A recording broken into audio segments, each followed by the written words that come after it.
you're not necessarily going to be replaced by AI. You might be replaced by a marketer who's using AI. And everybody listening needs to substitute the word marketer for whatever role you are in today. Whether you are a realtor or an accountant or an engineer, whatever that is, it became very clear to me at that moment. It was a very crystallizing moment in my life where I saw that AI isn't a new tool. It isn't a new platform. It's a technology. And we are living in the midst of the fourth industrial revolution. This technology is pervasive. It's changing every aspect of our society. Welcome to Rocky Mountain Marketing. I'm your host, Katie Brinkley. Join us as we dive deep with the world's leading digital marketing experts every single Tuesday. It's all about giving you the strategies that are working right now, directly from those who are making an impact. With my 20 years of experience, I'm here to help you navigate the world of digital marketing. Whether you're looking to sharpen your skills or transform your business, you're in the right place. Let's get started on today's journey to success. Welcome back to this week's episode of Rocky Mountain Marketing. If you're tired of diving into different treasure troves, or I guess I should say delving into different treasure troves to demystify all of the social media captions that are coming out now that seem very AI written, well, you're going to want to stay tuned for this episode because I can't tell you how many times I see a post with too many emojis. There's EM dashes, there's treasure troves and demystification, and people don't talk like that. I did have a long talk with my copywriter, Nikki, and she, in full sentence of us talking, she used the word delve twice, and she said, "See, Katie, I do use the word delve," but I digress. It seems like ChatGPT is turning all of us into robots on social media, and not just social media, in our blogs, in our website copy. I can't tell you how many times I go to a website and I'm like, oh, they just copy and pasted something from ChatGPT and threw it up on their website. And it's making me really sad on the social media side of things, because if we're just having robots talk to robots, then really, where's the social gone? And so I brought in a good friend, somebody that I met at Social Media Marketing World. Mike, I already ruined who our guest is, but surprise guest. You're so on par with what you're saying here, and you've got it down, and AI, you understand it all. He's got a whole podcast on it, which we'll talk about in today's episode. But something that he talked about on one of his social media posts was the importance of having a brand voice with your social media, your AI instructions. And so I said, dear mystery guest, please come on Rocky Mountain Marketing and share your wisdom with us, because we need to get rid of the treasure troves. Let's start writing as normal people again, but use AI to help us. And so, friends, today's guest is none other than Mike Allton. He is an AI consultant at the Social Media Hat, and he has so many podcasts, but the podcast that I want you to listen to, we're going to talk about later in today's show. And he's helping businesses and marketers get ahead in this AI revolution, because AI, it's here to stay. And the longer that you stay on the sidelines, the further away, the higher in the stands you're getting. You're not even going to be on the field anymore. So I want you guys to get a pen and paper, take some copious notes, because you are going to get a ton of value from today's podcast episode on how you can use AI in your brand voice and make it sound like a human again. So Mike, thank you so much for joining me on Rocky Mountain Marketing. Thanks for having me, Katie. Thanks for that game-changing introduction. I'm excited to delve into this topic with you. You know, I really didn't think people used the word delve that much. But like I said in my intro, Nikki, my copywriter here at Next Step Social, she and I were talking one day, and she used the word delve twice in our conversation. And she's like, "See, Katie, I use the word delve." And I was like, "It's just because ChatGPT is using it so much more. That's why." But it's changed our vocabulary. I swear people have not been using the word delve as often as they do now. No, apparently it was popular in academic journals, which is why it stands out so harshly in marketing copy and everyday natural conversation, because that's not where it was popular before. Well, and Mike, you've been in digital marketing for over a decade now, and you've really Yeah, I'm all delved into AI. Man, how many times can I use that word in this podcast? But you've really delved into AI over the past few years. Why have you spent so much time really researching and honing in on your craft with AI? I think that it's something that a lot of people had a lot of resistance towards at the beginning because, AI is going to take over my job. But it seems like you've really tried to embrace it. And man, like I said, how many podcasts do you have now and about AI in particular? I have one podcast on AI, only one on AI. I've got 4 podcasts with Agorapulse where I still work full time. And all those shows are about marketers doing marketing things. Those are ABM plays. But it's interesting because I think throughout my career, I've really pushed back on diving into trends. I have been hesitant to jump on new social networks, very hesitant to dive into new technologies and new platforms like NFTs and virtual reality and those kinds of things, Web3. And it's a reflection of what I've always coached my clients and audience to do, because my clients and audience tend to be business owners, and it's not a good idea for them to jump into the latest, greatest social network. So in the 2022, 2023 timeframe, I was very hesitant to really spend any serious amount of time looking at AI. I wrote a couple articles about it, published some content on my site as general informative stuff, but that's about it. I wasn't really using it until the end of 2023. I was listening to Paul Raitzer on the Artificial Intelligence show, talking about AI, of course.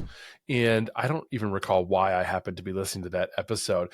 And bear in mind, up until that point, I'd had many friends, folks like you who'd been, sending me Instagram reels and TikToks and YouTube videos and so on about AI. And I would just chuckle and laugh and move on, particularly back then at the image generation stuff. But in this particular show, Paul was talking about the future of AI, particularly as it related to marketing. And some of the things that he said just stopped me cold in my tracks. And it really resonated with me. Things like, you're not necessarily going to be replaced by AI. You might be replaced by a marketer who's using AI. And everybody listening needs to substitute the word marketer for whatever role you are in today, whether you are a realtor or an accountant or an engineer, whatever that is. It became very clear to me at that moment. It was a very crystallizing moment in my life where I saw that AI isn't a new tool. It isn't a new platform. It's a technology. And we are living in the midst of the fourth industrial revolution. This technology is pervasive. It's changing every aspect of our society.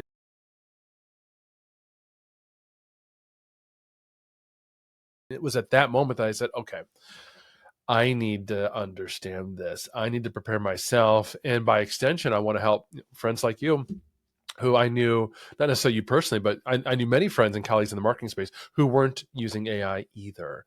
They weren't on board with this idea.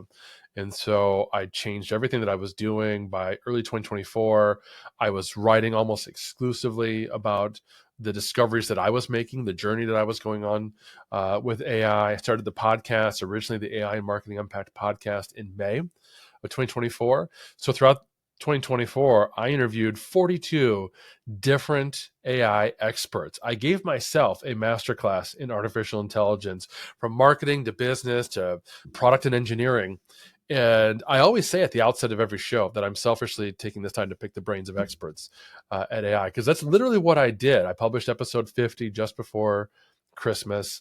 And then over the holidays, I kind of shifted gears a little bit more because I realized there's so much more I can do for businesses, not necessarily marketing. But that's been my journey into AI, and why I just decided I need to delve into this technology with my entire being. Well, I love that because it's a business approach to AI. And I think that for so many of the listeners of Rocky Mountain Marketing, I always say I'm a business owner first. My business just happens to be a social media agency. And so as we adopt this new technology, a lot of times it feels like okay, I'll go ahead and use it, and you're just barking orders at the robot. And that's where I think that a lot of growth can happen over in 2025. I think that now we're starting to accept it. I mean, I was talking to my daughter's teacher the other day, and she was talking about how she uses AI to go over her lesson plans. I mean, everyone's using it now, but how can you use it more strategically? And you shared a great article about brand voice.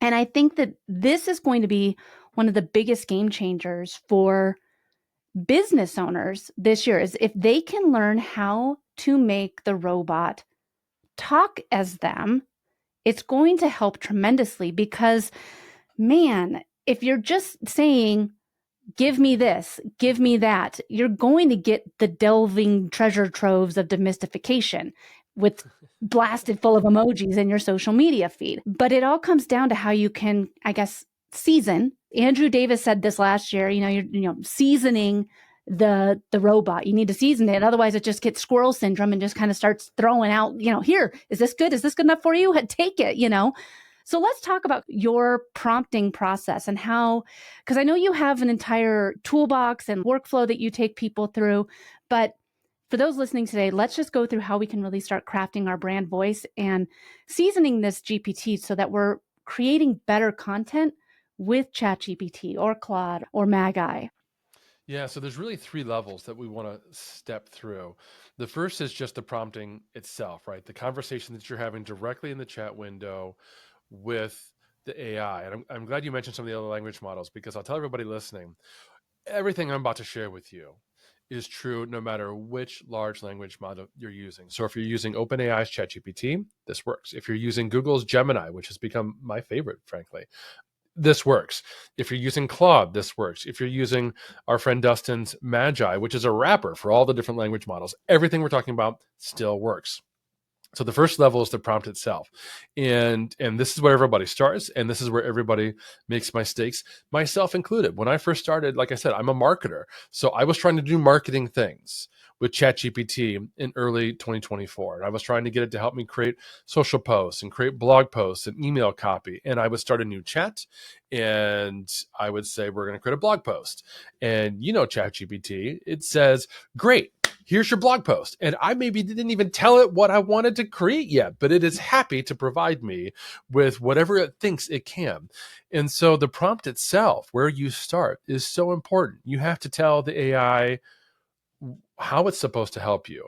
We often refer to it as giving it a role, right? Because the AI, it doesn't quite have the sum of human knowledge, but you might as well just assume it has the sum of human knowledge.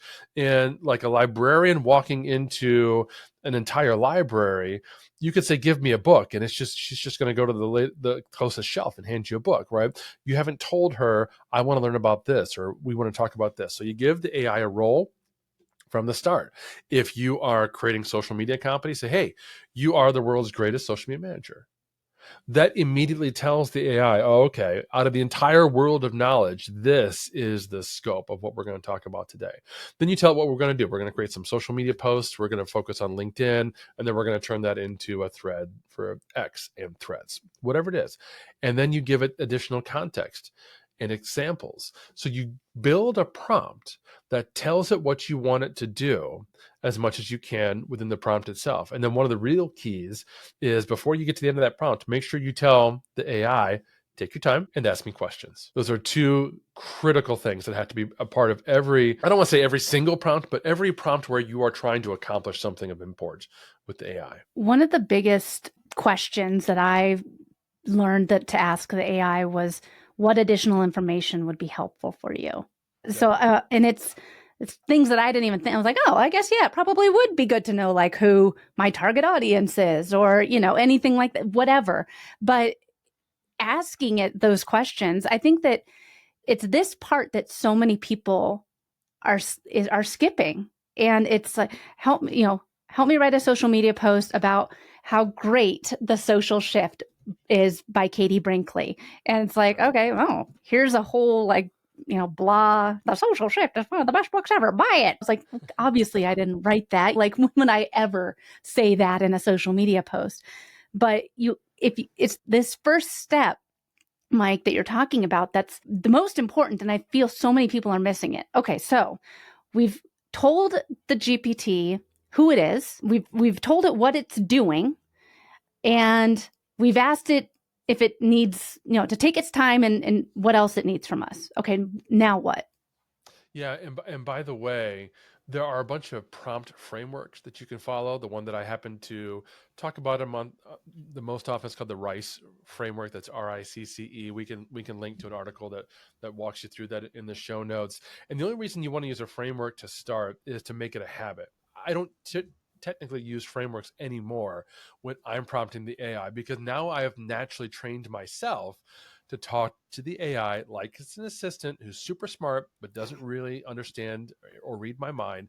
And so I have to give it those instructions. So that's now part and process of what I do. The second level is memory. We want to talk about memory because all the large language models today have a certain amount of information that it will recall about us that lives on from chat to chat to chat. Now, one thing that your readers and listeners probably know, but in case they don't, when you are talking to ChatGPT or Gemini or Claude or Magi, you are in a chat window and there is only so much information that will be saved in that chat. So if you keep going back to the same chat day after day after day after day and having long conversations with the AI, eventually the conversations that you had a month ago will kind of fall out the back. It will no longer remember that. There's like what's called a context window. So it will remember everything that you say within that chat for as long as there's still a context window. But they have an additional feature called memory that you can actually access in the settings, and you can see what's been stored and you can add to what's being stored that will apply regardless of chat. So if you open a brand new chat, but you've already put in memory who you are, what your business name is, and some other important details about you. Like, I don't want you to ever use the word delve in any copy ever again. You put that into memory, and the AI will try to adhere to that. Now, it's almost like it's just like it's a human, where it will make mistakes sometimes. It will forget that I told it stop using emojis at the end of every sentence. Every once in a while, it'll spit out some copy that has just emojis everywhere, like it vomited on itself. But most of the time, it's pretty good. It will remember my name. It will remember that I have dubbed my AI assistant Clue, CLU from Tron. And it knows that. And it knows a lot about me.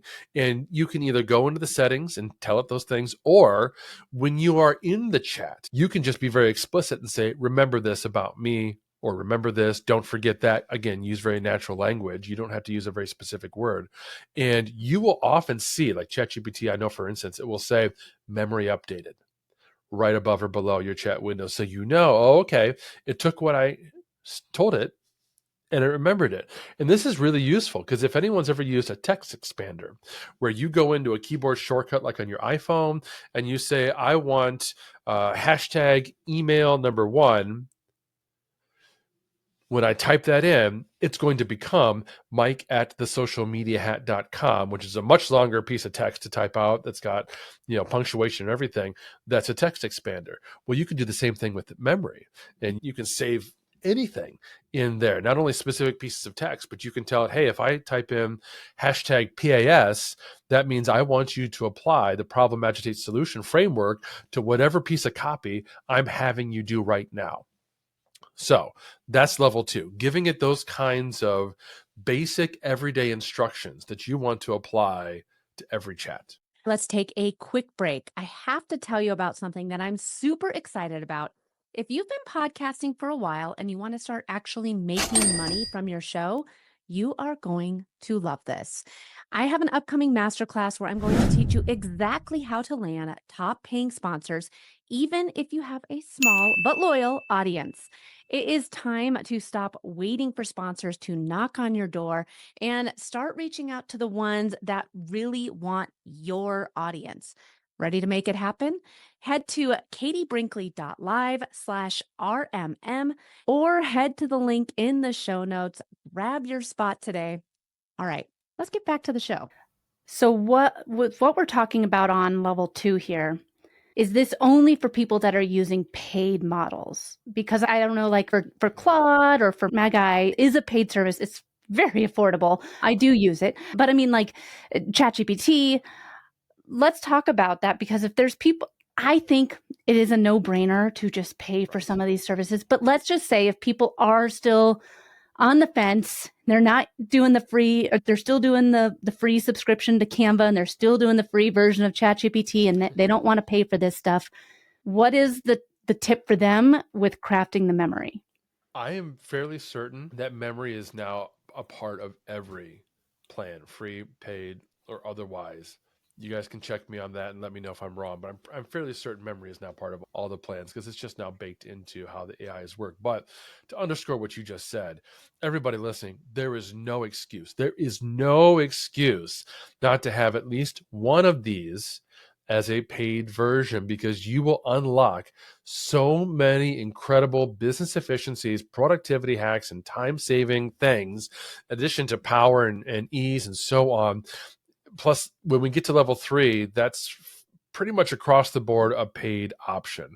So you can have conversations, you can store things in memory. Often, if you're using the free, you don't have the latest, fastest, greatest model, which may or may not make a huge difference in what you're trying to accomplish. But gosh, for $20 a month. Oh, and by the way, for the Googlers in the audience, the people who are already paying for like a Google One account that has like, you're paying for storage on your Google Drive, like I was, you just change to a different plan for the same price. And then it includes Gemini at their paid level. I was kicking myself because I discovered this, let's just say fall of 2024, and could have been leveraging paid Gemini much longer because I was already paying Google for Google Drive space. So yeah. Good question. So we know now to season our GPT, make sure it has clear understanding of who it is and what the instructions are and doesn't need more information. We know that we need to update our memory of who we are as a business. And you can do that at the very beginning in the settings, or you can just remind it and say, remember this. Now, what's step number 3 here? Because I think now we have everything set up and ready to go. Let's create some content. Right. So level 3 is when you want to create content or you want to do anything else that you're going to be doing on a regular basis, and you don't want to have to reteach the AI the same things every single time. I'm going to make a little bit of a leap, and I'm going to make sure that I'm going to assume that all of you listening already have documentation for things like brand voice, target audience, what your business looks like in terms of organization, model, your products. I'm going to assume that you already have that. And if you don't, then I guess you're going to message me and I'll walk you through it. Yeah. But let's assume that you already have that. You could start a new chat and you could upload a brand voice document and you could upload a target audience document or whatever other kinds of documentation you already have. And you could do that every single time you start a new chat. Or you could utilize what's called custom instructions. So within ChatGPT, this is a custom GPT. Within Gemini, it's a gem. Within Claude, it's a project. Within Magi, it's a persona. So this is why I said at the outset, right? All these options, all these large language models and platforms, you can do everything that we're talking about no matter what, which means you don't have to buy all 3 or anything like that. You can just pick one. The custom instructions allow you to tell the AI in advance whatever it is that you want to be able to tell them. And the instructions can be thousands of characters. You can upload files to the instructions. So if you have a brand voice document, you can literally copy and paste it into a custom GPT and say, this is my voice GPT, which means anytime that I want to create anything, copy, social posts, blog posts, emails, whatever, I can reference that GPT and it will understand how to talk like me. And if you don't have that, that's okay. Use the AI to create it, which is what I did. I don't have a team personally with the social media. It's just me. I've never needed to instruct anybody else on my voice. It's just my voice. It's the way that I talk and it's the way that I write. But now all of a sudden with AI, I was literally banging my head against ChatGPT for months in early 2024, trying desperately to get it to write like me, and I just couldn't do it. Every single blog post, it wanted to start off with the vast digital landscape, and I'm like, God, no, I don't use scene setting hooks. And then I'd tell it that, and it would remember for that project, but then the next chat, the next project, it would totally forget, and boom, there it is, that scene setting hook to start off every blog post. I'm like, no, dude, That's not how I write. I blend history and science fiction, and I use quotes, and I love a cold open, and I never do those kinds of things. But I didn't have that documentation. So I opened a new chat with ChatGPT. This was in, probably summer 2024, right? This was months ago. And I said, okay, I need to create a voice and style guide. Where should we start? And I don't remember the exact steps today, but basically it said, tell me some information about you. It probably gave me a questionnaire of 10 questions, right? Who are you? What's your site? Who's your target audience? What can you tell me? But the real key was feeding it examples. Now, as a prolific author, I had plenty of blog posts to share with it, plenty of email newsletters. So I was able to give it, you don't need to give it hundreds, like 3 or 4, 5, maybe tops. As long as they're substantive, don't give it a 250-word blog post, right? But if you've got a blog post with 1,500 words or more that you personally wrote, that you think is very reflective of how you like to write and communicate, share that with the AI. You can pop in the link or you can upload it as a PDF, whatever works for that particular model in your time. And in short order, within seconds, it came back after having read thousands of words of my work and said, okay, yeah, Mike, you are witty. You love to educate your audience. You love to meld in history examples and science fiction, particularly Star Wars and Star Trek. And you like to take things that are really, really complicated and break them down so that everybody can understand them in a really easy way. And it went on and on. And I was aghast. I was like, wow, it nailed it. Then the next step was, okay, cool. Let's take everything you just learned about me and turn that into a set of custom instructions. So it wrote my custom instructions for me. It wrote out my style and voice guide, which I saved into Evernote. That's the tool that I put everything. And then I was able to copy that back into, first I used a custom GPT. Now, like I mentioned before, I'm using Gemini almost all the time. And if we have time, I'd love to share with you the real superpower gem that I created. But for this first one, this voice gem or custom GPT or persona, I saved that, and now that's my go-to if I'm trying to create some content of any kind. I might strategize with a different GPT or a different gem or a different large language model. But once we get to the actual writing part, this is what I bring into the conversation so that I make sure whatever we create together sounds really, really close, if not exactly like me, without me having to go back and forth.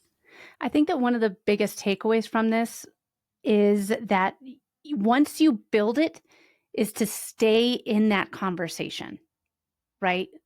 Because if you're starting a new thread and starting a new, like, hey, by the way, I want to do this now and I want to do that now and it can confuse the GPT or the gem, right? Because if you're asking it to write social media posts, which are witty and insightful and have a cold open, but then you're saying, hey, actually, I need to have you help me write an email to my email list, it might get confused. Is that right? Or not anymore. So if you're still talking about creating copy and you've got a set of custom instructions, a custom GPT that has your voice and whatever other information you want it to know that you don't want to have to provide in the prompt every single time, as long as you're not changing to a completely different project, like it's okay, I think, if you're writing social posts and an email that are still about the same thing. Yeah, so if they're both for me, so I guess like if they're both for Katie Brinkley and Next Step Social, that's one thing. But if I start writing them for me and then one of my clients, that's a lawyer, that might be it might get confused, right? So I would have to build out separate GPTs or maybe projects or gems for each client. So we'll just we'll just kind of focus on ChatGPT so we're not having to list them all. So in this beautiful use case, you're an agency, you're working on behalf of clients. You would create a different custom GPT, at least one, maybe a collection of custom GPTs for each client. You might have a voice GPT, you might have an audience GPT, right? You might work with the AI to develop a complete, comprehensive audience. Here's a fun tool and hack for you guys. Go to Gemini and change the language model in the dropdown to deep research. And then you tell the AI that we want to research all the competition for yourself or one of your clients and develop a comprehensive target audience. And we're going to start by researching all the competition. And it will go out and it will scour the web and it will find dozens, maybe 100 or more competitors, their websites, read them all, synthesize all that information, and come back to you with a complete in-depth analysis of who they are, who their target audiences are, what their products and services are, what their pricing is, what their keyword strategy is. It's incredible. And then you can take that document and say, okay, cool. Now let's turn this into a target audience for us or a competitive strategy for us, whatever it is. So you might have a bunch of different GPTs for each client, for each business that we're talking about. But to answer your original question, absolutely. If you're going to shift gears and want to work on a different business or a different project within your own business, I would absolutely start that as a new chat. And that, again, is the beauty of a custom instruction set, because the basic prompt is just that. It's just the basic prompt. You start a new chat, and you go back to that framework we talked about. Here's the role I want you to play today. And by the way, I'm always so polite with the AI, right? I'm like, good afternoon. Today we're working on a new podcast episode. Please and thank you. Yeah, be so nice. But then you give it the role, the context, some examples, and the boundaries and that kind of stuff. You don't have to feed it again your voice or any other background information. You just select the GPT that you want to bring into that chat, and it has all that information instantly. Man, Mike, I want to get into this gem that you were talking about, but I think that I'm just going to need to have you back on the podcast because right? I know, I mean, it's so good. And I think that is this, I guess, groundwork that's going to be the difference maker for so many people with the way that they use AI. And you might say like, oh, well, it's just a social media post. Like, do I really need to go through it? And the answer is yes.